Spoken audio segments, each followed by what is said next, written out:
teak tough Jamaican in Glen Johnson. Tell me a little bit about why him as opposed to any other opponent. So George is now sort of sitting at the cusp that's just below the elite in the division. But he's got to develop as a fighter. He's only had 15 fights and he's only fought a certain amount of styles as a pro. Glen Johnson is the type of fighter that can pose a lot of questions. Gives nothing away, and like you say, he's teak tough, doesn't get stopped. And whilst not getting stopped, also doesn't get caught. So firstly, with George's attack, he's got to be cute, and he's got to develop his attack and have it more sophisticated with a guy with the most sophisticated type of defence. And secondly, Glen Johnson has seen so many different things that he knows how to take advantage of scenarios and situations, and that's what he'll be looking to do with George. So while George is looking for his shots, he's got to be careful because something clever will be coming back. We talked about his inactivity and the reasons why. What's he shown you in training and behind the scenes that enables you to think that he's up for this fight, he's ready for this? Enough is the answer. Tell me what it is. Well, no, because there's too many things, and I'm not going to start talking about top three then. Well, what is boxing? Boxing is about hitting and not getting hit. The punches that you land, you want them to be quick and unpredictable, and the punches that you don't get caught with, you want to be able to read them and position yourself in the right positions. Well, it's boxing. I guess my question is, how have you got him to that point?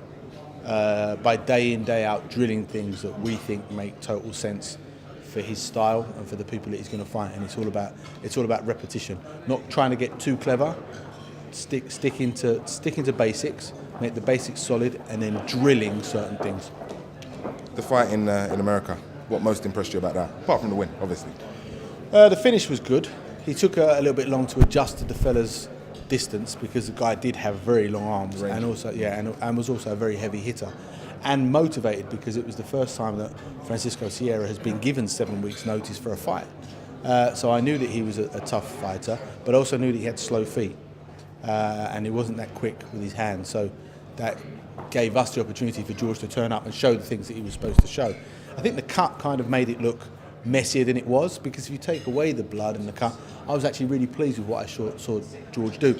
Really pleased with how he set up certain things, especially I was more pleased and impressed with his setup for the finish rather than the finish itself. Frank said 2 or 3 fights before a world title. You said 3 or 4. Which one is it? Might be 5 or 6, whenever it is. He's in no rush. He's 25 years old. 25, I think. Yeah, 25 24. Years old, and has had 15 fights. Unbeaten, building respect in the trade, building a following for people that pay to watch him fight. There's no rush. Are you quietly hoping that in those next 4, 5, 6 fights, one of them is the type of fight that gives him that confidence that makes him a household name, for one? Confident. I mean, well, household name does take time, and you can never predict that. Of course. And that's what I'm saying. Are you hoping in those 5 or 6 fights it comes so that it sets him up nicely for a Froch, Abrams, or a Ward? I think George said in the press conference today, the one thing he brings to the table that he's an exciting young unbeaten fighter, and he is developing a following. He always had a good following as an amateur, but he's now developing a good following as a pro. And as he builds as a fighter, the more he fights, the more people will see him, the more it will build.